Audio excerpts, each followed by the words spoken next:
In families, love often volunteers for burdens that pride later claims as favors. If you do not guard the line between help and control, someone will redraw it around your life. From now on, Mama, let me handle your bills. You've worked enough. Malcolm said it the way polite men ask for the check at a restaurant, one palm up, the other already reaching. He was standing in my little kitchen with the cracked linoleum, jacket still on like he had only stopped by for a moment, phone face down beside the fruit bowl, as if to prove I had his full attention. He smiled the smile that charmed coaches and loan officers, and lately, buyers who believed square footage could fix loneliness. It was a handsome smile. It was also a decisive one. I told myself I had been waiting to hear those words all my life. I've worked enough, I repeated, tasting them like honey in tea. I said it more to the window over the sink than to my son. Outside, a late sun was slicking the apartment parking lot gold. Inside, my hands were damp from rinsing collard greens. I wiped them on the dish towel, the one with a chorus of faded bluebirds, and tried to place the new shape of the moment. You shouldn't be worrying about due dates and late fees, Malcolm said, easing onto the chair at the head of my little table, the one his father favored when we were 3. Just focus on you, I'll automate everything. Streamline, that's what we do in real estate, make life simpler. I smiled back because that is what mothers do when their children hand them a promise dressed as a plan. I also listened for the sound beneath his words. Sometimes the truth is a throb behind the music. Let me, he said again, softer now. You've carried me long enough, Mama. I don't suppose a woman who has lifted a sleeping boy from the sofa more times than she can count ever stops wanting to be needed. But there is a particular sweetness in believing that same boy has grown tall enough to carry her for a while. I was not naive. I was tired. There's a difference. Okay, I said, slow, careful, because the fragile things in life are worth touching twice. Okay, baby. His eyes eased at the word, baby. 29 years old with a mortgage broker's handshake and a city's schedule, and still he softened like a boy whose scraped knee had just been kissed. You won't regret it, he said. It's time you exhaled. It felt like permission. For a second, even the refrigerator's old rattle quieted, as if the apartment wanted to listen. I poured us coffee. Malcolm took his the way he always had, with too much sugar, like life would not be sweet enough unless he forced it. He flicked at his phone to silence a buzz, and I thought, look at him. A man now. My man. He wore a navy suit that made his shoulders look like authority, and the watch on his wrist caught the light like he had tamed time itself. Remember when you said we couldn't afford cable? He joked, and he laughed in that way that invites the room to pretend the past had been a story, not a season. You always found a way, though. Sometimes the way finds you, I said. You just put your feet where it shows up. He shook his head, smiling. That's you, Mama. Always turning struggle into scripture. Maybe, or maybe the scriptures were all I had that the landlord could not raise the rent on. When Malcolm was 8, a Saturday morning, the police called to say a truck had found the wrong lane at the wrong speed. Your father's lunch pail, they told me, had burst open on impact and sent an apple rolling clean into the gutter. It is a funny detail to remember, an apple in a gutter, but grief grabs odd souvenirs. I still could not buy Red Delicious for years after. We buried Reggie in a suit borrowed from his brother and a comm I borrowed from the good book. The church ladies sang the kind of hymns that turn sorrow into an audience, and I learned what a woman sounds like when she cries into the fold of a funeral program so her boy won't hear. Malcolm clutched my arm so hard I found faint crescent moons there for days. For months after, he would crawl into my bed and whisper, "Is Daddy coming back like Jesus?" And I would say, "No, baby, not like Jesus," and the lie would hurt less than the truth because it was shorter. We moved from the house with the porch swing to this apartment with the gaps under the doors that winter.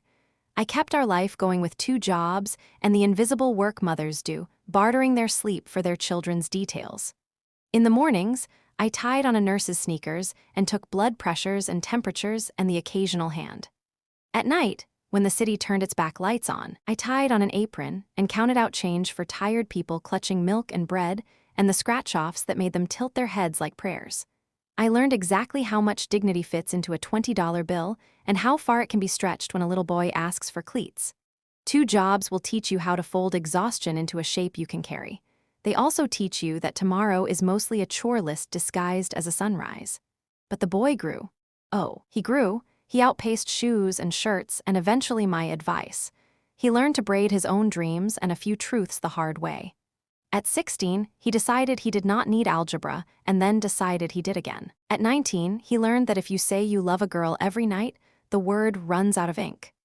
At 22, he graduated from a state university in a little cap that made him look like every promise I'd ever made myself, and he shook hands with a dean whose teeth cost more than our car. He told me afterward that he would make life easy for me someday, and I said, no rush. Because mothers are the only people who can want something with their entire souls and mean take your time. There is a particular ache that comes with watching your child reach for a life wider than what you could afford for him. It is pride braided with a small fear, not that he will outgrow you, but that he will outgrow the person he was when he needed you most. Even so, I bought him a tie for interviews and whispered the same prayer into it every morning before he left it knotted over his throat. Lord, keep his tongue kind and his hunger wise. He landed in real estate, where charm is a currency and certainty, a costume. He wore both well. Mama, people just want to feel safe in their decisions, he said once, arms spread across my couch like he had a congregation. I give them that. You can't sell safety, son, I told him, only the feeling of it. He winked and said, exactly. Now he was in my kitchen promising that very thing to me. He pushed his coffee away and leaned forward. First step, we'll set up a separate account for your paycheck. I'll automate your rent, utilities, all that. You shouldn't be standing in lines or worrying about checks clearing. You're 52, you've done your time. I'm 52, I agreed, though the number sounded like a jacket 2 sizes too big, something I had slipped into without ever seeing myself in a mirror. And you're working the register when you should be walking in the park, he said. You used to take me to that little playground on Jefferson, remember? With the river birch. I remember, I said. The river birch had peeled its bark the way life sometimes peels your stories, in long, delicate curls that look pretty until you realize what has been stripped. He put his hand over mine. The gesture was practiced, but not false. In that moment, I believed him. An adult child's promise has a gravity a stranger's cannot touch. It sinks deeper because it is dropped from higher. Okay, I said again. We'll try it your way. He sat back, victorious but careful not to show it. He knew how to win like a gentleman. You won't have to think about anything, he said, and the words landed soft as down. There are seasons when surrender feels like sleep. You don't notice how tired you were until your head touches the pillow. Maybe that was all I did right then, rest my head. I stood to put the collards back in the refrigerator, and for a moment I saw us from a corner of the ceiling, as if God had loaned me a small, distant eye. A graying woman with dishwater on her hands, a handsome son with a perfect watch, an apartment trying its best to be a home in every square foot. I wanted to reach down from that height and straighten us, the way I would have straightened a picture frame. Do you need anything else, baby? I asked, returning to the table. Nah, he said, glancing at his phone, then catching himself. No, I'm here. We talked an easy while, weather, the price of eggs, a woman from church who had started making hats again. He told me a story about a client who cried at closing because she'd never owned anything before, and I put my hand to my chest because some victories are too tender to hear standing up. I asked about Vanessa, and he said busy, which is what young people say when they mean everything and nothing at once. The light shifted. Evening began to blue the corners of the room. The refrigerator hummed back to life like an old friend clearing his throat to speak. I gathered the mail into a small stack, grocery flyer, dentist reminder, a glossy postcard for a new development with lawns too green, and placed it on the table. The electricity bill lay on top. A red stamp glared from the corner like an accusation. Malcolm's gaze dropped to it. Only for a second, but some looks are doorways. You glimpse what is on the other side even if you do not step through. His eyes thin the way a man's do when he has already decided how to solve a problem he has not admitted exists. He lifted his coffee, did not drink, set it back down without sound. The smile returned, untroubled, and if I had been less tired, I might have asked why it needed to. Don't you worry, Mama, he said, voice bright again. I told you, I got you. I nodded and folded the dish towel in halves and halves again until it was small enough to hide in my palm. Outside, the parking lot lights blinked on. Somewhere a car alarm chirped twice and went still. My son tapped the bill once with 2 fingers, gentle, almost affectionate, and then his hand moved away as if it had never been there at all. Angela Carter never thought she would stand inside a house that looked like a magazine ad, rooms that could fit her entire apartment twice over, silverware that reflected faces like tiny mirrors, windows so tall the sunset itself seemed to hesitate before leaving. The invitation had come the week after Malcolm's visit. It arrived in an envelope thick enough to suggest importance, but written in Daniel Whitmore's own shaky handwriting. Dinner Friday, 7 o'clock. No need to bring anything but your smile. Mr. Whitmore was the kind of man who owned time but still showed up early. 70 years old, a retired developer, white, widowed, and restless. He'd hired Angela 2 months earlier after a hospital nurse recommended her as part-time private help. At first, she came just to check blood pressure, set out medication, and remind him to eat more than whiskey and oatmeal cookies. But it didn't take long before she found herself staying for tea, listening to the stories that money couldn't buy and loneliness wouldn't sell. He had lost his wife, Eleanor, 10 years ago to cancer, and though his house stayed immaculate, the air inside carried the faint echo of unfinished conversation. That evening, Angela stood on the marble step holding a tray of cornbread she'd baked just to be polite. Daniel opened the door himself, dressed in a linen shirt, smelling faintly of cedar and old confidence. "Angela, my dear," he said, his voice like an old record, scratchy but still rich. "I was afraid you'd back out." "Back out?" She laughed softly. "I'm too curious to back out." He smiled. "Good. Then let's see if curiosity still tastes like wine." The dining room looked like a cathedral pretending to be humble. Candles glowed along a table long enough for a council meeting. Beside each plate sat silver napkin rings engraved with initials AW. "For Angela Whitmore," Daniel said with a grin when she noticed. "A for Angela, W for welcome." She shook her head. "That's mighty smooth, Mr. Whitmore. I've had years of practice saying things too late to the right woman," he said. Before she could answer, the doorbell rang again. Angela's smile faltered. "I told my son to pick me up later, not?" "Ah," Daniel said, perhaps he decided to come early. And indeed, there stood Malcolm in a tailored gray suit holding a bottle of wine. Behind him was Vanessa in a cream dress and the kind of smile that looked ready for photographs. "Mama," Malcolm said, "you didn't tell me, Mr. Whitmore was this Mr. Whitmore." Daniel extended his hand. "And you must be the famous son." Malcolm clasped it like a man sealing a deal. "Pleasure's all mine, sir. I've seen your developments, Riverside Heights, Oakview Estates, beautiful work. I'm in real estate myself." Angela felt her chest tighten. It was the tone Malcolm used with clients, the one that tasted like ambition. "Well then," Daniel said with polite amusement, "we'll have plenty to talk about over dinner." The meal unfolded like theater. Daniel spoke of old projects and the strange way cities breathe. Angela laughed more than she had in years, and Malcolm steered every compliment toward himself. Vanessa nodded, her manicured fingers resting on her husband's arm as if to remind everyone that this charm was, technically, hers. At one point, Daniel asked Angela about her son's childhood. "He was a curious boy," she said, "always asking how things worked. Once he took apart the radio just to see the song inside." Everyone laughed except Malcolm. His smile stiffened. "Well, curiosity paid off. I'm closing a big property downtown next month. You'll see my name on billboards soon." Vanessa added, "He's relentless, Mr. Whitmore. Sometimes I tell him to slow down, but he doesn't know how." Daniel nodded. "Ambition is a fine servant, terrible master." The words hung between them like perfume, pleasant but heavy. After dinner, Daniel invited Angela for coffee in the study. "I hope you don't mind, Malcolm," he said. "We have a few things to review." Malcolm's eyes flickered. "Of course, go ahead." But as Angela walked away, she could feel his stare following her like a tether. The study smelled of books and pipe smoke. Daniel poured her coffee black, no sugar, the way she liked it. "He's impressive," Daniel said quietly. "Your son, sharp mind, quick talker." Angela smiled with pride. "He gets that from his daddy." Daniel studied her. "And the kindness, he get that from you?" She laughed softly. "I hope so." He leaned forward. "Be careful, Angela. Ambitious men sometimes mistake kindness for weakness. I used to be one of them." She tilted her head. "You talking about business or family?" "Both," he said. "They're not as different as people pretend." She looked down at her cup, then back at him. "You sound like a man with regrets." He nodded slowly. "I've buried 2 things in this life, my wife and a few chances to be a better man. Don't let anyone, not even your own blood, decide your worth for you." Angela smiled politely, unsure why his words felt like a warning she didn't yet understand. When they returned to the living room, Malcolm was pacing near the piano, phone to his ear. Vanessa sat scrolling through her screen, indifferent. "Mama," he said quickly, "you ready to head home? Got an early showing tomorrow." Daniel placed a gentle hand on Angela's shoulder. "You're welcome here anytime, my dear. Bring your cornbread, it's better than the caterers." Angela blushed. "Thank you, Mr. Whitmore, you're too kind." Malcolm's eyes lingered on the crystal chandelier, on the gold frame of a landscape painting, on the discreet keypad near the door, details a realtor memorizes not for beauty, but for value.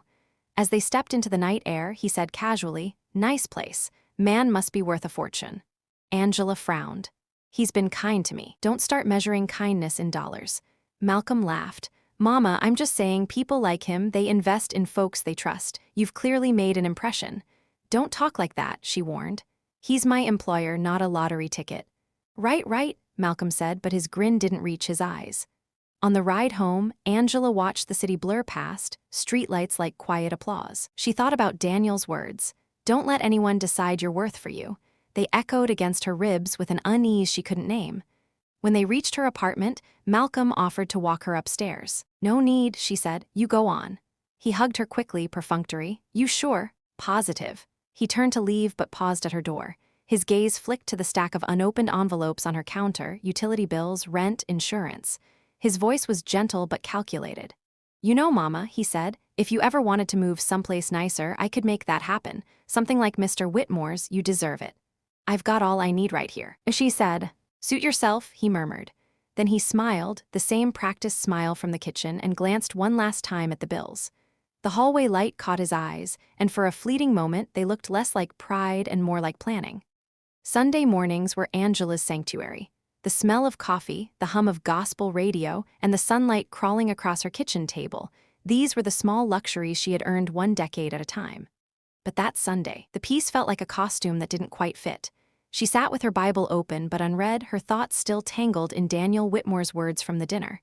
"Don't let anyone decide your worth for you." They had sounded like good advice then, just something an old man said to fill the silence.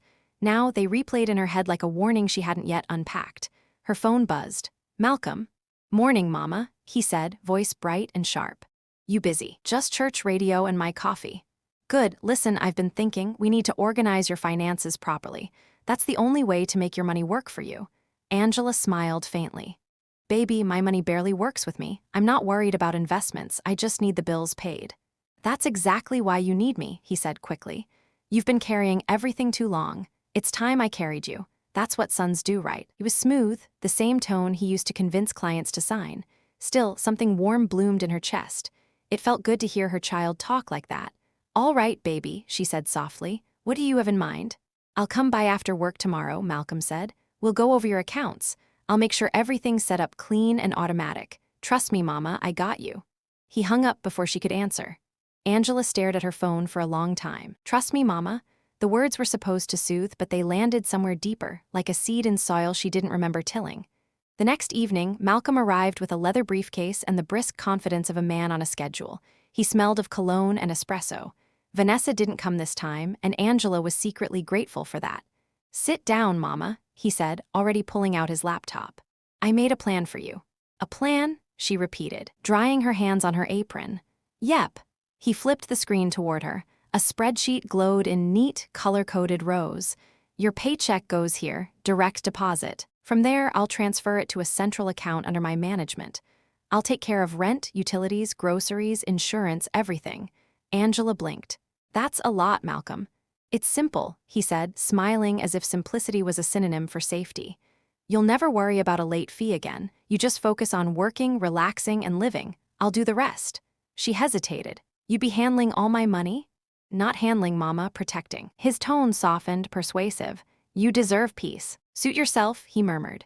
Then he smiled, the same practiced smile from the kitchen, and glanced one last time at the bills. The hallway light caught his eyes, and for a fleeting moment they looked less like pride and more like planning. Sunday mornings were Angela's sanctuary. The smell of coffee, the hum of gospel radio, and the sunlight crawling across her kitchen table, these were the small luxuries she had earned one decade at a time. But that Sunday, the piece felt like a costume that didn't quite fit. She sat with her Bible open but unread, her thoughts still tangled in Daniel Whitmore's words from the dinner. "Don't let anyone decide your worth for you." They had sounded like good advice then, just something an old man said to fill the silence. Now they replayed in her head like a warning she hadn't yet unpacked. Her phone buzzed. "Malcolm?" "Morning, Mama," he said, voice bright and sharp. "You busy?" "Just church radio and my coffee." "Good. Listen, I've been thinking, we need to organize your finances properly. That's the only way to make your money work for you." Angela smiled faintly. "Baby, my money barely works with me. I'm not worried about investments, I just need the bills paid." "That's exactly why you need me," he said quickly. "You've been carrying everything too long. It's time I carried you. That's what sons do, right?" It was smooth, the same tone he used to convince clients to sign. Still, something warm bloomed in her chest. It felt good to hear her child talk like that. "All right, baby," she said softly. "What do you have in mind?" "I'll come by after work tomorrow," Malcolm said. "We'll go over your accounts. I'll make sure everything's set up clean and automatic. Trust me, Mama, I got you." He hung up before she could answer. Angela stared at her phone for a long time. "Trust me, Mama." The words were supposed to soothe, but they landed somewhere deeper, like a seed in soil she didn't remember tilling. The next evening, Malcolm arrived with a leather briefcase and the brisk confidence of a man on a schedule. He smelled of cologne and espresso. Vanessa didn't come this time, and Angela was secretly grateful for that. "Sit down, Mama," he said, already pulling out his laptop. "I made a plan for you." "A plan?" she repeated, drying her hands on her apron. "Yep." He flipped the screen toward her. A spreadsheet glowed in neat, color-coded rows. "Your paycheck goes here, direct deposit. From there, I'll transfer it to a central account under my management.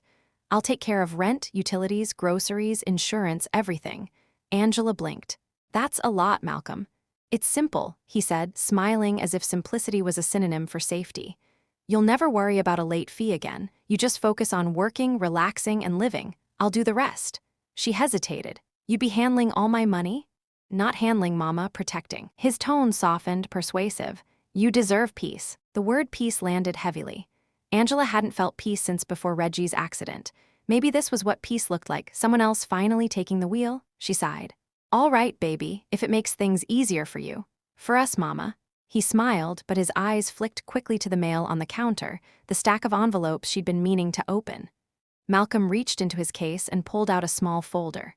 "We'll need to sign a few authorization forms, just formality stuff. Gives me access to pay bills directly. Saves time." Angela frowned at the fine print. "Lord, that's a lot of tiny words." He chuckled. "That's lawyers for you, don't worry, it's standard." She ran her thumb along the edge of the page, the paper dry and sharp. Somewhere in the back of her mind, Daniel's voice whispered again, "Be careful, Angela." "Can I keep this overnight to read through?" she asked. "Of course," Malcolm said quickly, though the smile faltered for half a breath. "Just don't overthink it. I've already talked to my friend who handles accounts. He said it's all legal." Angela nodded slowly. "I'll take a look after work." That night she sat in her armchair, glasses perched on her nose, the TV murmuring in the background. The forms were spread across her lap, dense paragraphs of language designed to confuse. She found phrases she didn't understand. Power of attorney, exclusive control, financial discretion. The words looked harmless, professional even, but their meaning pressed against her ribs like something waiting to bite. She thought about all the times she had said yes out of love, yes to another shift, yes to skipping dinner so Malcolm could have seconds, yes to every little thing that kept him moving forward while she stayed behind. What was one more yes? Her fingers hovered over the signature line. The phone rang, startling her. It was Daniel. "Angela," said, "I hope I'm not disturbing you." "Not at all, I was just looking at some papers." "Financial papers?" he asked as if he already knew. "Yes, my son's helping me with bills." Daniel paused. "May I give you an old man's advice?" She smiled faintly. "You've been doing that a lot lately." "Then one more won't hurt. Never sign anything you don't fully understand, even from family, especially from family." Angela sighed. "You don't know Malcolm. He's a good boy." "I don't doubt he is," Daniel said gently. "But good boys sometimes grow into men who mistake control for care." His words lingered long after she hung up. She folded the papers, slipped them back into the folder, and placed it on the table like something fragile. The next morning, Angela went to the bank before her shift. She asked the teller, a young woman with red nails and kind eyes, to print her last 3 statements. When the papers slid across the counter, Angela felt her heart slow. She didn't expect any surprises, but there it was, a withdrawal she didn't recognize. $1,200 gone 2 weeks ago. Her hands trembled slightly. "Can you tell where this was taken out?" she asked. The teller tapped the screen. "Downtown branch, with your debit card." "That's impossible," Angela said softly. "I haven't been downtown in months." The teller hesitated. "Maybe someone borrowed your card?" Angela remembered the Sunday when Malcolm had stopped by while she was in the shower. She had called out for him to make himself at home. Her purse had been right there on the counter. Her stomach turned. Back outside, she sat in her car and stared at the statement. The numbers swam in front of her eyes, a blur of betrayal and disbelief. She could almost hear Malcolm's voice. "Trust me, Mama. I got you." The words now sounded like something else entirely. That evening, Malcolm returned, smiling, relaxed. "So, did you read the forms?" Angela handed them back unsigned. "I think I'll keep managing my own money for now." He blinked, then laughed lightly. Mama, don't be stubborn. You don't understand how complicated this stuff is. Maybe not, she said evenly, but I understand trust, and it's earned, not signed. His smile tightened. What's that supposed to mean? Nothing, she said, just thinking out loud. He leaned closer, his tone cooling. You know I'm only trying to help. I know, she said softly, but sometimes help comes with too many strings. He stared at her for a long moment, then exhaled through his nose. Suit yourself, but don't call me when the lights get cut off. He grabbed his folder and left without another word. When the door closed, Angela leaned against it, her heart pounding. The room was quiet except for the hum of the refrigerator, steady and indifferent. She looked at the unsigned papers on the table and whispered, Lord, thank you for slowing my hand. Outside, a car engine started, idled for a few seconds, then drove away. She didn't look out the window. She didn't need to. She already knew who it was, and that something precious between them had just shifted quietly into something dangerous. Friday evenings used to be Angela's favorite part of the week. She would come home from the supermarket, kick off her shoes, and put on the same old gospel station she'd listened to since Malcolm was a boy. The music made the apartment feel less empty, like her husband's laughter might still be hiding somewhere between the walls. But since Malcolm had taken an interest in her, relaxing more, Friday nights had become less about peace and more about performance. At 6:30 sharp, she heard the familiar rhythm of heels and hard-soled shoes coming down the hall. Then came the quick double knock, Malcolm's sign that she should unlock the door before he had to wait. Angela straightened her blouse and opened it with a smile already prepared. Evening, baby. Evening, Vanessa. Vanessa glided in first, her perfume leading the way, crisp and expensive. Evening, MS Carter, she said, giving a brief air kiss near Angela's cheek. Smells amazing in here. Just something simple, Angela said, gesturing to the table, fried catfish, rice, and the last of her green beans. Malcolm followed, tapping his phone with one hand and patting his mother's shoulder with the other. Mama, you didn't have to cook this much. You too like to eat, she said with a tired smile. Vanessa sat down, already scrolling through her screen. You really should start ordering in MS Carter. Save your energy. There's a new fusion place near the harbor. So good. Angela smiled politely. Cooking keeps my hands busy and my heart too. Malcolm poured himself sweet tea, the glass clinking. Still, Mama, you don't have to act like our personal chef. We come to see you. But his words rang hollow as he reached for the platter before she even sat down. They ate quickly, talking about things that had nothing to do with her life, their weekend trip to Atlanta, Vanessa's new client at the spa, a friend who just closed on a $500,000 condo. Angela tried to join in, but every comment of hers landed like a pebble in a pond too wide to ripple. When she brought out dessert, Malcolm grinned. You spoil us. She chuckled. That's my job. Not anymore, he said, the words casual but sharp. Your only job now is to relax and trust me. You signed those papers yet? Angela froze, pie server in hand. I told you I'm still reading through them. Vanessa's fork paused midair. What papers? Malcolm gave a quick laugh. Just something to simplify her finances. She's stubborn, though, doesn't want help. I didn't say that, Angela murmured. Vanessa's expression tightened, something cold behind her perfect smile. Malcolm's just trying to look out for you, MS Carter. You're lucky to have a son who cares about your future. I am, Angela said, forcing a smile, though her stomach clenched. After dinner, Malcolm turned on the TV, stretched out on the couch, and kicked off his shoes like he owned the place. Vanessa flipped through channels until she found one of those reality shows where people argued in designer clothes. Angela sat quietly at the corner of the couch, hands folded. She thought about the extra shift she'd worked that week just to buy the catfish and dessert, about the utility bill due Monday. When she finally mentioned it, half to herself, Malcolm waved her off. Don't stress, Mama, I'll take care of it soon enough once you sign those forms. Baby, I'm managing fine, it's tight but… Mama, he interrupted, smiling without looking at her, tight is no way to live. Vanessa laughed softly. He's right, comfort takes planning, you're too good to be living like this. The words stung, though they were wrapped in politeness. Too good to be living like this. The implication that her home, her life, was something to be pitied. Angela excused herself to the kitchen under the pretense of washing dishes, but really she just needed a moment to breathe. From the kitchen doorway she could see them, Malcolm with his arm draped across the couch, Vanessa scrolling on her phone, their voices blending with the TV. They looked comfortable, at home even, and that more than anything unsettled her. When the show ended, Malcolm yawned theatrically. We should head out, got a long day tomorrow. Vanessa stood, checking her reflection in the dark TV screen. Dinner was lovely, MS Carter. Next time don't go to so much trouble. Angela smiled faintly. I'll keep that in mind. After they left, silence rushed in like a tide. She stood in the living room surrounded by empty plates, glasses with lip prints, and a half-eaten pie. She sank into Malcolm's spot on the couch. The cushion was still warm. The next Friday they came again, no call, no warning. She just walked through the door from work when she heard the key turning in the lock. "Surprise," Malcolm said. "Thought we'd catch you before you started cooking." Angela blinked. "I was planning a quiet night, no dinner ready." "That's okay," Vanessa said, scanning the kitchen. "We'll order something." Angela hesitated. "Order with what money?" Malcolm frowned. "Mama, come on, it's just takeout. You can pay me back later if it's that serious." She bit her tongue and let them order. 2 hours later, they were laughing over delivery boxes, music playing from Malcolm's phone. Angela barely touched her food. She thought of Daniel's calm voice again. Ambitious men sometimes mistake kindness for weakness. The visits became a pattern. Fridays blurred into a single long evening of loud conversation, greasy containers, and small insults disguised as jokes. "You should really fix this place up," Vanessa said one night. "It's got good bones, but it's dated." "Not everyone needs granite countertops," Angela said lightly. Malcolm laughed. "We could at least replace that TV. It's ancient." A few days later, Angela sold that same TV to cover her overdue electricity bill. She told herself it was practical, she barely watched it anyway. When Malcolm came by and noticed the empty space on the stand, his reaction was instant. "What happened to the TV?"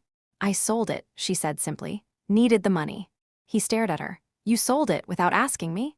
Angela blinked. "Asking you? It's my TV." He ran a hand over his head, pacing. "Mama, you can't just make impulsive choices like that. I'm trying to help you manage better." "You mean control," she said quietly.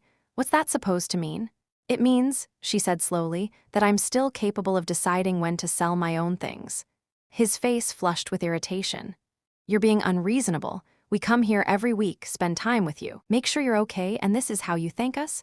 Vanessa folded her arms. "Malcolm, maybe she's just tired. Older folks get overwhelmed." Angela stared at her. "I'm not overwhelmed, I'm just done explaining myself." The silence that followed was sharp as glass. Malcolm finally spoke. "You're making this harder than it needs to be. I'm just trying to make your life easier." She met his gaze. "Then stop treating it like it's yours to manage." He opened his mouth, then closed it. His eyes, dark and restless, moved from her face to the empty space where the TV had been. "You really don't appreciate what I'm doing for you," he said, voice low. "One day you'll regret pushing me away." He stormed out. Vanessa hesitated, then followed, tossing over her shoulder. "We were only trying to help." When the door slammed, Angela felt the walls vibrate. She sank into her chair, the quiet pressing against her like a heavy coat. For the first time, she didn't cry. Instead, she whispered to herself, "Maybe help isn't what I need anymore." Outside, the streetlights hummed, and for a fleeting second, she could almost hear Daniel's words again, steady, certain, echoing through the stillness. "Don't let anyone decide your worth for you." The following Monday dawned gray and heavy, the kind of morning that pressed against the windows as though even the sun didn't want to get up. Angela walked to work beneath a low sky, her thoughts looping through the argument like a prayer she couldn't stop repeating. Every word Malcolm had said clung to her, the tone, the disappointment, the anger that felt too old for his age. She told herself not to think about it, not to read meaning into a bad night. Still, something in her gut whispered that their Friday dinners had ended for good, and that maybe, just maybe, that was how it needed to be. At the supermarket, her manager caught her wiping down the register twice. "You okay, Angie?" he asked. "You look like you left your thoughts somewhere else." She forced a small smile. "Just tired, Mr. Halpern. Nothing a cup of coffee won't fix." But it wasn't coffee she needed. It was clarity.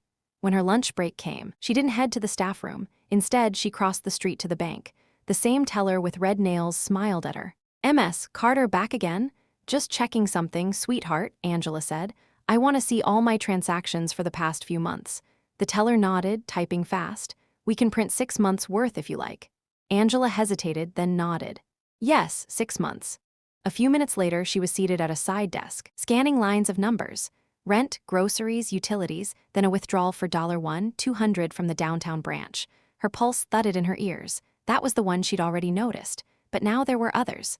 Smaller ones, $200 here, $150 there, always at branches she'd never visited. "Can you tell me where these were withdrawn?" she asked softly. The teller leaned closer, lowering her voice. "Most are from ATMs near Riverside Avenue. And look here, one at an electronics store. That one's a debit card purchase." Angela stared. Riverside Avenue, that was where Malcolm lived. Her breath caught. I never made those, she whispered. The teller frowned.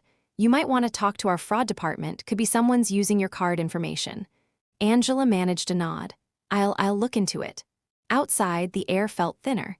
The sidewalk tilted under her feet. She stood at the bus stop, gripping the envelope of statements, her knuckles pale.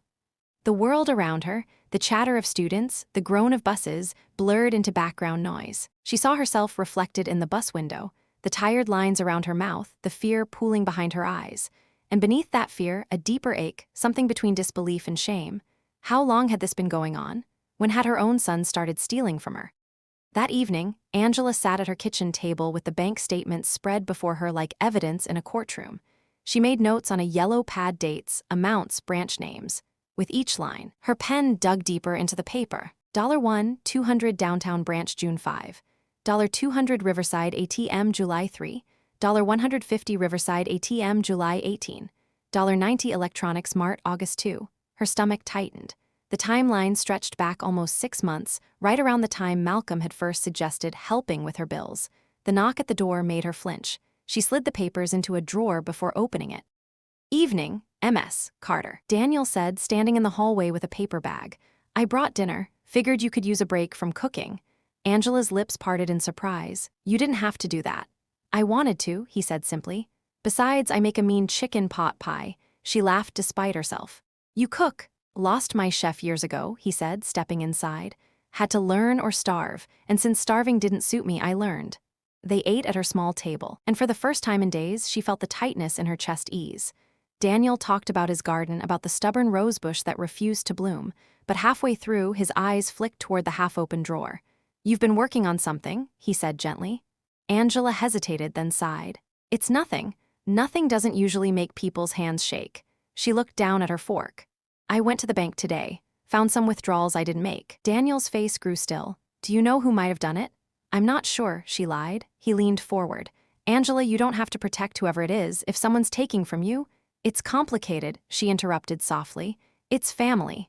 He nodded slowly, his gaze full of understanding rather than judgment. That makes it harder, but it doesn't make it less wrong. She swallowed hard. I can't prove anything yet. Then gather proof, he said. Quietly, people show you who they are when they think you're not watching. Over the next few days, Angela did exactly that. At work, she requested printed pay stubs and checked which deposits matched her statements. At home, she began keeping her purse locked in the closet. She even replaced her debit card, inventing a story about losing it at the store. Then, late one night while sorting old mail, she found something new, a credit card statement addressed to her, from a bank she'd never used. Her heart lurched. She tore it open. The balance read $3,482. Purchases from hardware stores, home decor boutiques, electronics shops, all within 10 miles of Malcolm's address. Her knees nearly gave way. She sat on the floor, the paper trembling in her hands. When she finally called the credit card company, her voice was steady but cold. I need to know when this account was opened, she said. The representative clicked through files. Looks like about 18 months ago. Online application. Verified with a driver's license and social security number. Angela's grip tightened. So someone used my ID. Appears that way, ma'am. Can you tell me what address was listed? He read it out, and there it was. Riverside Avenue, Malcolm's building. Angela thanked him, hung up, and stared into the darkness of her living room. The ceiling fan spun slowly overhead, slicing the silence into neat little pieces. She thought of her husband, of the promise she'd made at his funeral to raise their boy right. She'd worked herself into exhaustion to give him the life he wanted, and this was how he had repaid her. Tears burned behind her eyes but refused to fall. She reached into the drawer, pulled out the bank statements, and began to organize them beside the credit card bill. Date, amount, store, branch. Each line was another wound, but also another piece of evidence. By midnight, her table looked like an investigator's desk, papers, notes, and a small spiral notebook where she was writing everything down. At the top of the page, she printed 4 words in firm, deliberate strokes. I will not be used. The words steadied her. She closed her notebook, turned off the light, and stood at the window.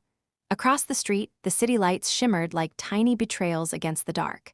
Somewhere out there, her son was sleeping comfortably in a house full of things she had unknowingly paid for. And in that moment, Angela Carter stopped feeling like a victim. She felt like a mother preparing for war. By Wednesday, Angela had memorized every number on her stolen statements. The amounts burned behind her eyelids when she tried to sleep. She saw them in her dreams, $1, $200, $200, $3, 482, each one whispering her son's name. She was tired of whispering back. That afternoon, she left work early, claiming a headache, and walked the 3 blocks home. The air was thick, heavy with the smell of rain waiting for permission. She didn't turn on the lights when she came in. She just sat at the kitchen table, papers spread before her like a deck of bad luck, and waited. It didn't take long. At exactly 6:15, the familiar sound of Malcolm's key twisted in the lock. He had never asked before letting himself in, and she had never minded until now. "Evening, Mama," he called, stepping inside with his usual swagger. "Brought you dinner." He held up a bag from a takeout place downtown. "Your favorite, fried chicken and greens." Angela's voice was steady. "Put it on the counter, Malcolm. We need to talk." He blinked, sensing something in her tone, but smiled anyway. "Talk about what?" She gestured to the papers on the table. "Sit." He hesitated. "Mama, if this is about the TV again." "Sit." He sat. "Appears that way, ma'am. Can you tell me what address was listed?" He read it out, and there it was. Riverside Avenue, Malcolm's building. Angela thanked him, hung up, and stared into the darkness of her living room. The ceiling fan spun slowly overhead, slicing the silence into neat little pieces. She thought of her husband, of the promise she'd made at his funeral to raise their boy right. She'd worked herself into exhaustion to give him the life he wanted, and this was how he had repaid her. Tears burned behind her eyes but refused to fall. She reached into the drawer, pulled out the bank statements, and began to organize them beside the credit card bill. Date, amount, store, branch. Each line was another wound, but also another piece of evidence. By midnight, her table looked like an investigator's desk, papers, notes, and a small spiral notebook where she was writing everything down. At the top of the page, she printed 4 words in firm, deliberate strokes: "I will not be used." The words steadied her. She closed her notebook, turned off the light, and stood at the window. Across the street, the city lights shimmered like tiny betrayals against the dark. Somewhere out there, her son was sleeping comfortably in a house full of things she had unknowingly paid for. And in that moment, Angela Carter stopped feeling like a victim. She felt like a mother preparing for war. By Wednesday, Angela had memorized every number on her stolen statements. The amounts burned behind her eyelids when she tried to sleep. She saw them in her dreams, $1, $200, $200, $3, 482, each one whispering her son's name. She was tired of whispering back. That afternoon, she left work early, claiming a headache, and walked the 3 blocks home. The air was thick, heavy with the smell of rain waiting for permission. She didn't turn on the lights when she came in. She just sat at the kitchen table, papers spread before her like a deck of bad luck, and waited. It didn't take long. At exactly 6:15, the familiar sound of Malcolm's key twisted in the lock. He had never asked before letting himself in, and she had never minded until now. "Evening, Mama," he called, stepping inside with his usual swagger. "Brought you dinner." He held up a bag from a takeout place downtown. "Your favorite, fried chicken and greens." Angela's voice was steady. "Put it on the counter, Malcolm. We need to talk." He blinked, sensing something in her tone, but smiled anyway. "Talk about what?" She gestured to the papers on the table. "Sit." He hesitated. "Mama, if this is about the TV again." "Sit." He sat. Silence stretched. Angela's heart beat a slow, heavy rhythm. Then she picked up the first statement, the $1, $200 withdrawal, and slid it across the table. "Tell me," she said quietly, "what were you doing at the downtown branch on June 5th? Malcolm frowned, scanning the page. "What? I wasn't," she interrupted. "Don't lie, Malcolm, please, not to me." He looked up sharply. "You think I took that money?" Angela held his gaze. "I don't think, son." "I know." A muscle in his jaw twitched. "Mama, come on, that's crazy. Maybe you forgot, or maybe." She laid down another sheet. "How about this one? Riverside ATM, $200, or this, Electronic Smart, $90 for new speaker system." "Okay, stop," he said, his voice tightening. "You're reading too much into this. You've been stressed, working too much, maybe mixing things up."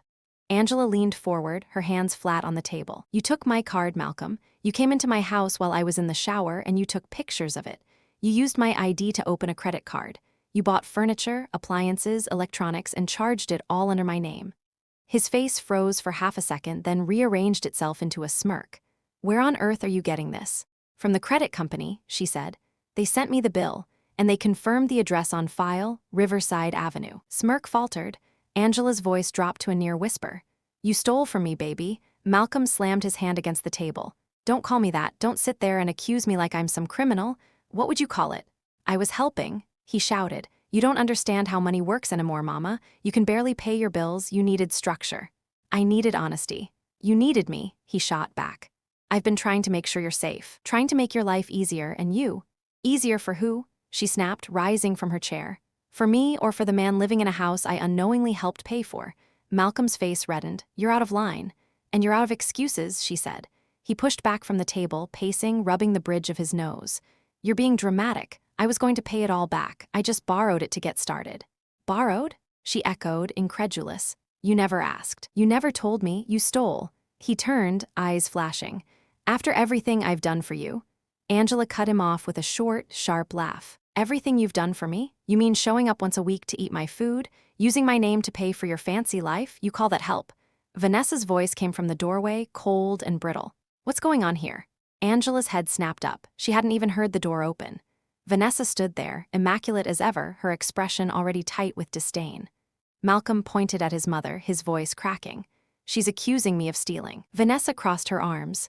Accusing or imagining? Angela turned toward her slowly. You knew, didn't you? Vanessa blinked. Knew what? That the money wasn't his, that he was using my accounts, my credit. The younger woman laughed, low and sharp. MS. Carter, no offense, but if you didn't want to help your son succeed, maybe you shouldn't have raised him to depend on you for everything. Angela felt something inside her, something that had bent and bent for years, finally break. She straightened her back. Her voice, when she spoke, was calm and clear. Get out of my house. Vanessa's smile thinned. Excuse me? You heard me, both of you, out. Malcolm's hands curled into fists. You don't mean that. I mean every word. She pointed to the door. I may not have much, but whatever's here is mine. You don't get to take any more of it. His nostrils flared. You're making a mistake. The only mistake I made, she said, was trusting you too long. For a heartbeat, nobody moved. The storm outside broke at that exact moment, rain slamming against the windows like applause for the truth. Malcolm's voice turned low, dangerous. Be careful, Mama, you're alone, and people who are alone shouldn't make enemies out of family. Angela's chin lifted. I'm not alone, not anymore. They stared at each other, the silence between them louder than thunder. Then Malcolm turned, grabbed his wife's hand and stormed out, slamming the door so hard the picture frame above the couch rattled. Angela stood there, breathing hard, her pulse pounding in her ears.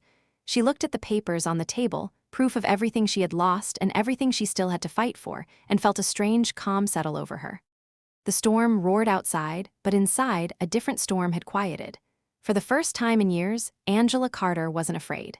She gathered the papers, folded them neatly, and placed them in a brown envelope.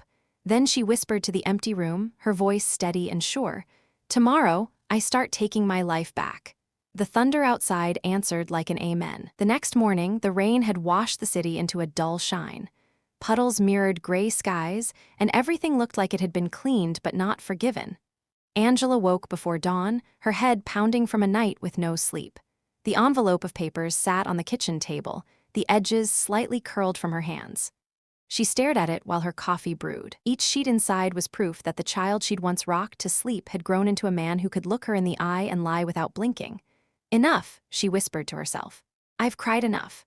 By 8:30, she was standing in front of a narrow downtown office with a faded sign, Marcus Green, attorney at law, family, and financial cases. Inside, the waiting room smelled faintly of lemon polish and old files. A young receptionist greeted her kindly. Good morning. Ma'am, do you have an appointment? No, Angela said softly, clutching the envelope. But I need help. The woman nodded. Have a seat, mister. Green will see you shortly. Marcus Green looked like a man who'd been tired since birth but kept walking anyway. Mid-50s, salt and pepper beard, sleeves rolled up, tie loosened. His office was cluttered but warm, family photos, a Bible on the shelf, a framed quote that read, Justice may sleep, but it never dies. MS, Carter, he said, extending a hand. Tell me what brings you in. Angela took a deep breath and began to speak. She told him everything. The years of sacrifice, Malcolm's promise to take care of her, the withdrawals, the forged credit card, the confrontation. The words tumbled out faster than she expected, and by the time she finished, her voice had frayed into something between anger and exhaustion. Marcus didn't interrupt once. He just listened, occasionally jotting notes, his expression unreadable but kind. When she stopped, he leaned back in his chair and exhaled slowly. Mrs. Carter, what you're describing is called financial abuse. It's more common than most people think, especially when it comes from family. Angela blinked. Abuse, he's my son. He nodded gently. And that's what makes it so painful.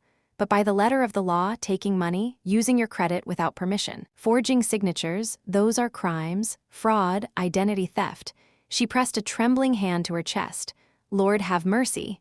Marcus pushed a glass of water toward her. First thing, don't blame yourself. This didn't happen overnight, and it's not your fault. You trusted someone you had every reason to trust. Angela nodded, swallowing hard. So what do I do? Here's what I'd recommend, he said, opening a yellow notepad. Step 1, close every account he might have access to. Get new cards, new passwords, new PINs. Step 2, file official fraud reports with your bank and the credit agencies. Step 3, we gather evidence, everything you brought me today, plus any texts, emails, voicemails. Then, if necessary, we press charges. Her hands trembled as she gripped the edge of the desk. Press charges against my own son? Marcus hesitated before answering. Mrs. Carter, sometimes justice isn't about punishment, it's about protection. You can't help a drowning man by letting him pull you under. The sentence landed in her chest like truth-wearing boots. She whispered, I don't want him to go to jail. Then maybe we can start with civil action, recovering your money, clearing your name, restoring your credit. But you need to be prepared, ma'am. Once people like your son realize they can't control you anymore, they don't always take it kindly. Angela nodded slowly, eyes stinging. I'm not scared of him anymore. Marcus's gaze softened. Good, because this will take courage. By noon, she had closed 2 accounts, requested a new debit card, and placed fraud alerts with 3 credit agencies. At the bank, the manager, a middle-aged woman named Sheila, listened carefully as Angela explained everything. I'm so sorry this happened, Ms. Carter, Sheila said, shaking her head. We'll do everything we can to help. You're not the first parent to come in with this kind of story. Angela winced. I wish that made me feel better. Sheila slid a document across the desk. Sign here to freeze your old accounts.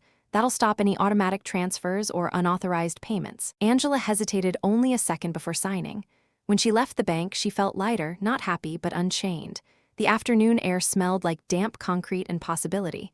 She walked 2 blocks to the bus stop and dialed Daniel's number. Angela, his voice came warm and worried.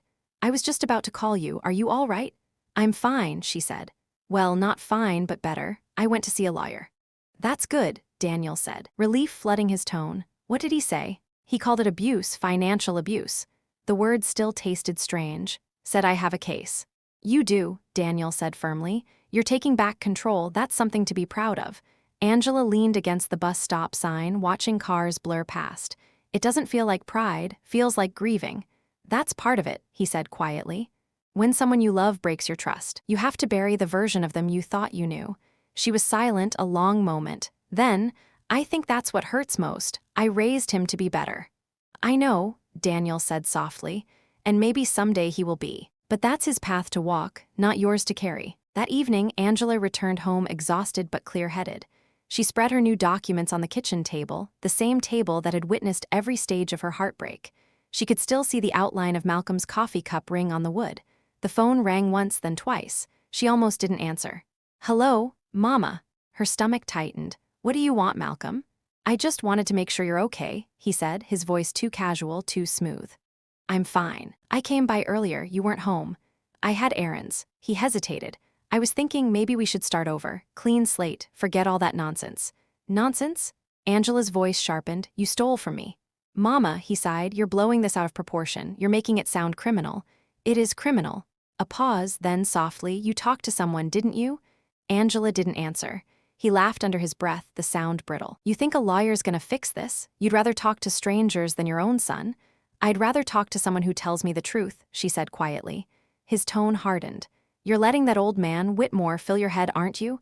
He's using you, Mama. You think he cares about you. He just wants your money. Angela's chest tightened, but she stayed calm. Funny, she said. That's what you said to me right before you took mine. He was silent. Malcolm, she continued, I want you to know I forgive you, but forgiveness doesn't mean forgetting. You don't get to come here again, not until you've changed. He exhaled slowly, anger simmering beneath it. You'll regret this, Mama. You're making enemies where you should have family. Then maybe it's time I learned the difference. She hung up before he could reply. That night, as she washed her cup and turned off the kitchen light, Angela felt something she hadn't felt in years, a steady, quiet power. Not the kind that shouts or fights, but the kind that waits. The kind that plans. Tomorrow, she would return to Marcus Green's office with her updated documents. They would file the reports, and she would begin the long work of reclaiming what was hers, not just the money, but her dignity, her peace, her story. She stood at the window and watched the city lights blink like small, stubborn stars. For the first time since Reggie's death, she realized she wasn't surviving anymore. She was beginning to live. The following week unfolded like a slow unraveling, each day pulling one more thread from the life Angela had carefully woven. She filed her fraud reports. She froze her accounts. She met twice with Marcus Green, who now had a thick file labeled Carter v. Carter sitting on the corner of his desk. Every time she saw her own last name next to his, something inside her shrank and burned. It was supposed to be a name that meant family. Love.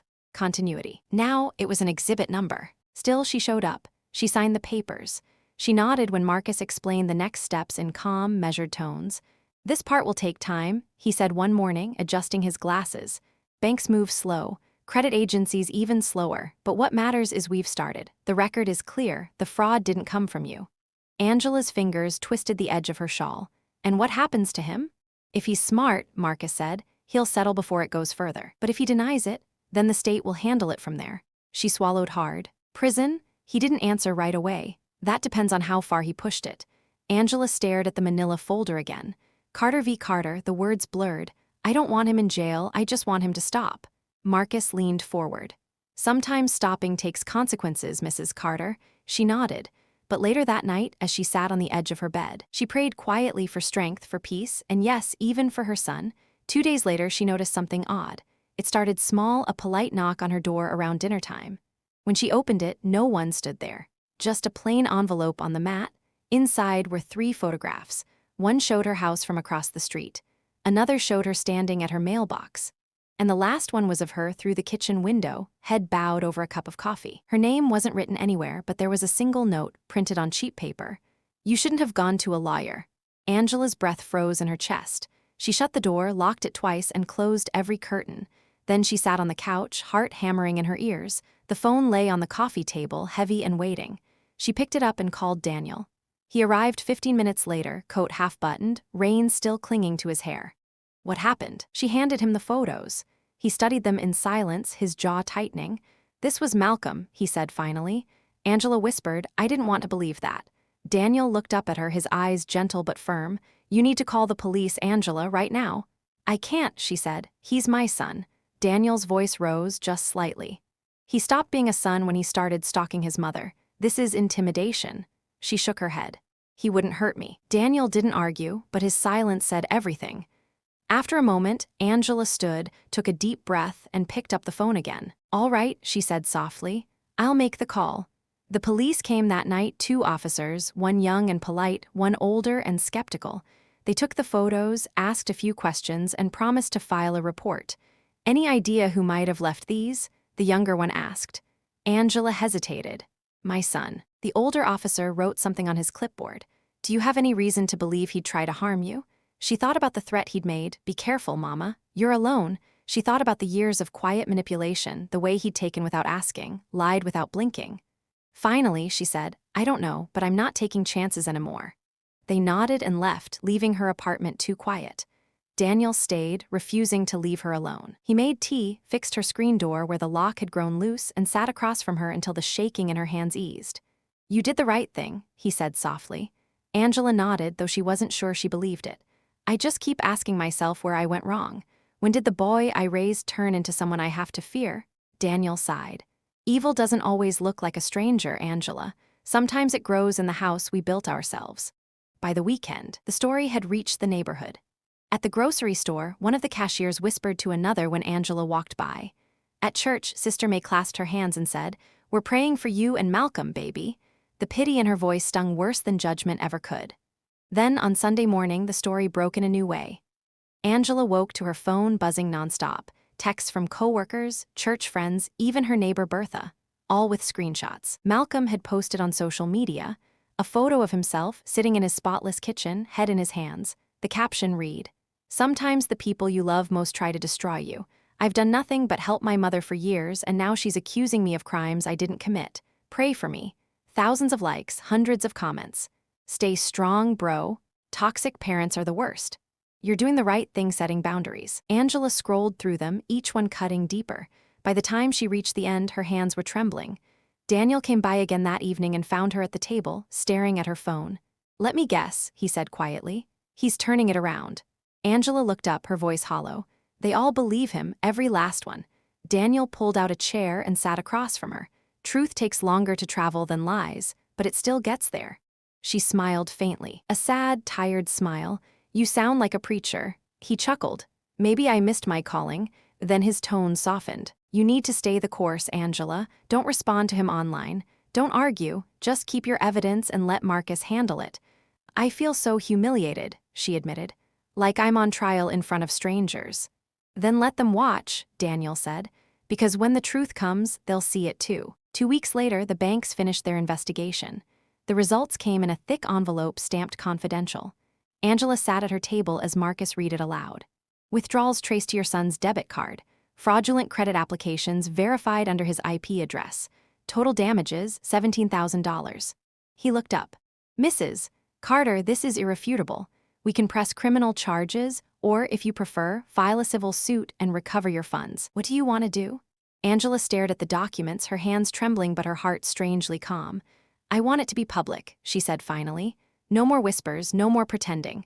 Marcus raised an eyebrow. "You want to file civilly, it'll be a public record." "Yes," she said. "Let the truth stand where everyone can see it." That night, Angela walked to her window, the same one that had once framed the photos Malcolm left on her doorstep. Outside, the street was quiet, the air cool and sweet after rain. Somewhere in the distance, she heard gospel music drifting from an open window. For the first time in months, it didn't sound like nostalgia. It sounded like survival. She whispered to the night, "Lord, if you bring me through this, I promise I'll never forget who I am again." The music seemed to rise in answer, soft, strong, unbroken. And Angela Carter, once just a weary mother with nothing left, felt the first stirrings of something she hadn't known she still possessed. Courage with no permission. The kind that comes not from fighting others, but from finally standing for yourself. 3 days after Angela told Marcus she wanted the case made public, the paperwork was filed with the county clerk's office. By Friday morning, the words Carter v. Carter were no longer private. They were printed, stamped, and uploaded into the public record for anyone to see. When she signed the last document, her hand shook. Not from fear this time, but from the sheer weight of it all, 30 years of sacrifice condensed into a signature that said, "No more." Marcus slid the folder closed. "It's done," he said quietly. "The court will serve him the notice by Monday morning." Angela exhaled a breath she didn't realize she'd been holding. "What happens now?" "Now," Marcus said, "we wait." That weekend, Angela tried to live as normally as she could.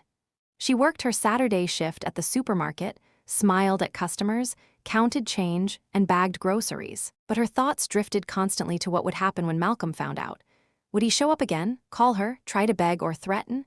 Every beep of the cash register made her flinch. Every ring of her phone made her heart race. But nothing happened. Not Saturday, not Sunday. By Monday afternoon, she began to think maybe, just maybe, he'd accepted defeat. Then, at 4:17 p.m., her phone buzzed with a message from Daniel.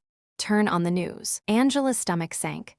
She grabbed the remote, switched to channel 8, and froze. There on the screen was her son. Malcolm stood outside an office building, microphone in his face, reporters surrounding him. His expression was practiced, eyes wet, voice heavy with emotion. "I'm devastated," he said.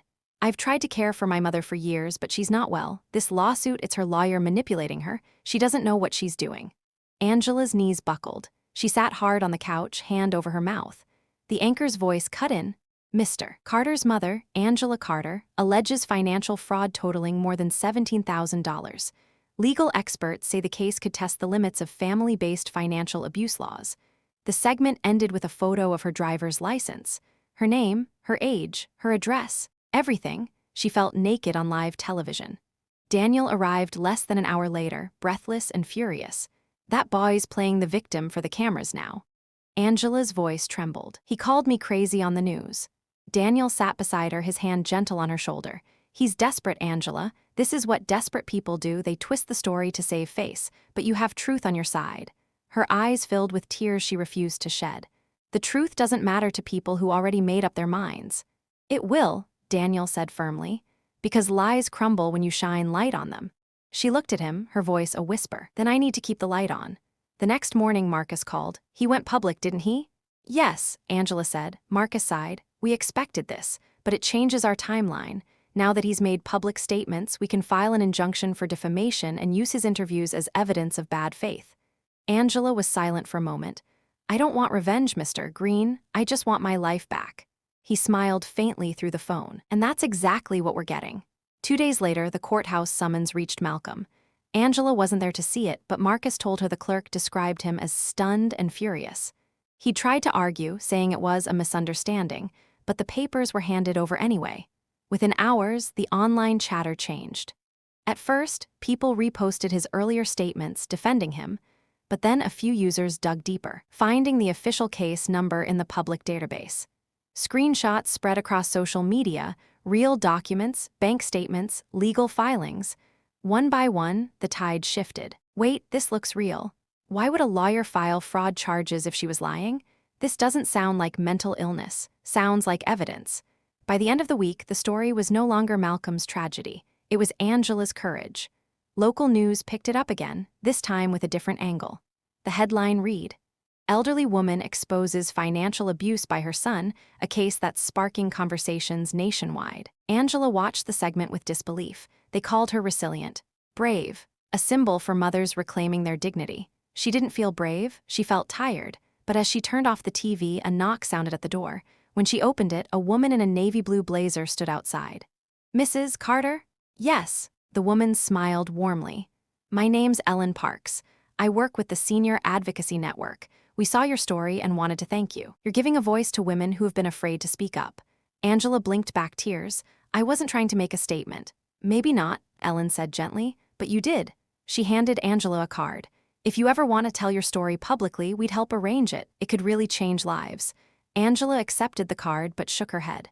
Not yet. Some stories still hurt too much to say out loud. Ellen nodded with understanding. When you're ready. That evening, Angela sat on her porch for the first time in months. The air was soft, the cicadas loud, the world calm. She thought about her husband, Reggie, his laughter, his warmth, the way he'd once said, "Our boy's gonna be something big one day." He'd been right, just not in the way either of them expected. She whispered to the night, I hope you see me, Reggie. I hope you're proud. Somewhere in the distance, thunder rumbled softly, not a storm this time, just the sky clearing its throat. Angela closed her eyes and breathed deeply. The fear that had lived in her chest for months was finally loosening its grip. Tomorrow, she'd meet Marcus again to discuss mediation. Tomorrow, the truth would keep walking into the light, and maybe, just maybe, the woman who had spent her life giving everything away was about to learn what it meant to keep something for herself. Her name, her peace, her story. The courthouse hallway smelled faintly of paper and rain. Angela sat on a hard wooden bench outside courtroom 3B, her hands folded tightly in her lap. Her lawyer, Marcus Green, stood beside her, calm as always, flipping through a folder thick with evidence. Remember, he said softly, you don't have to speak unless the judge asks. I'll do the talking. This isn't about proving you're a good mother. It's about proving he broke the law. Angela nodded, though her heart was beating too loud to hear the rest. The doors opened. Case 2149, Carter v. Carter. They entered. Malcolm was already there, sitting at the defendant's table, his dark suit pressed, his expression carefully composed. His wife, Vanessa, sat behind him, a hand on his shoulder, her lips drawn in a thin, strategic smile. When his eyes met Angela's, something flickered, a flash of defiance, quickly buried under charm.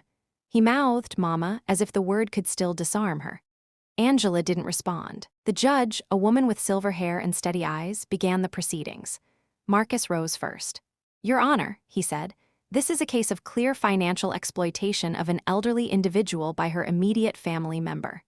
The defendant, Mr. Malcolm Carter, systematically withdrew funds, opened lines of credit, and used his mother's personal identification without consent, resulting in over $17,000 in damages.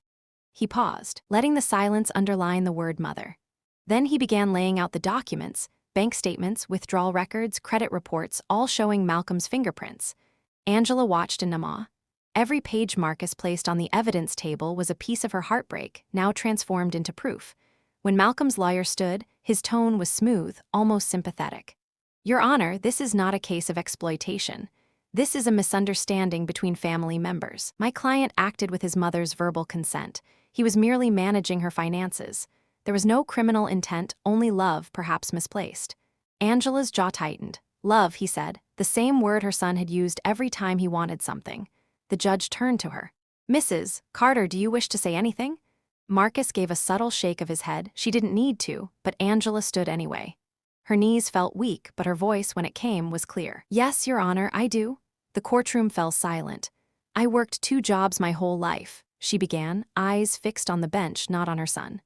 I raised my boy alone after my husband died. I never took a vacation, never bought myself anything I didn't need. Everything I had went to that boy. His education, his clothes, his comfort. I wanted him to have a better life than I did. Her throat tightened, but she kept going. When he told me he wanted to take care of me, I believed him.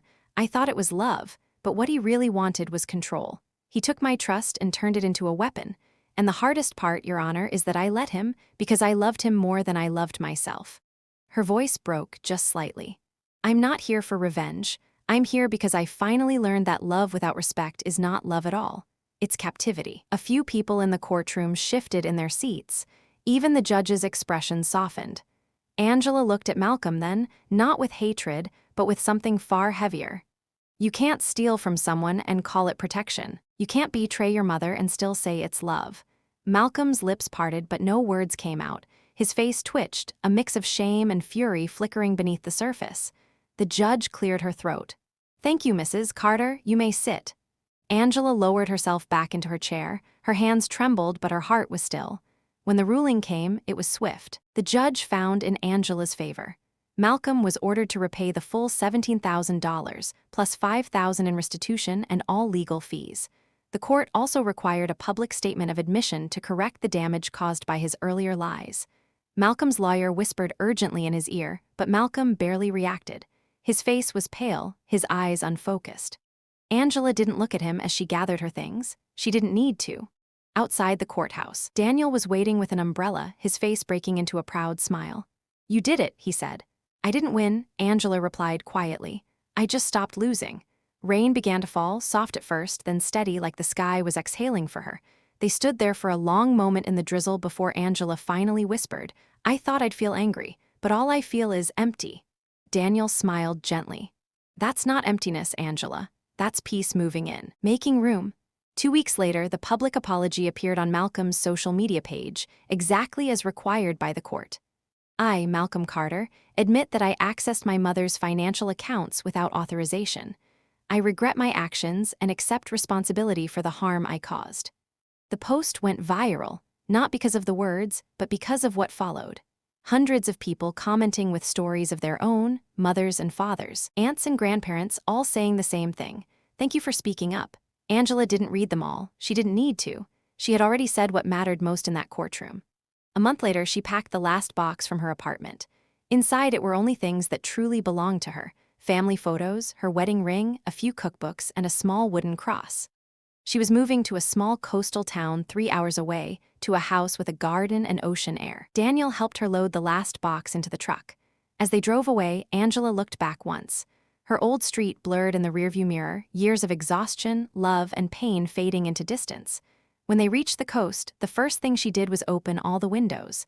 The sea breeze rolled through the house, cool and salt-sweet, wrapping around her like a benediction. Daniel stood at the doorway. You gonna be all right out here? Angela smiled. For the first time, I think I already am. She walked to the porch, where waves shimmered under a pale sky. Somewhere behind her, gulls cried over the surf.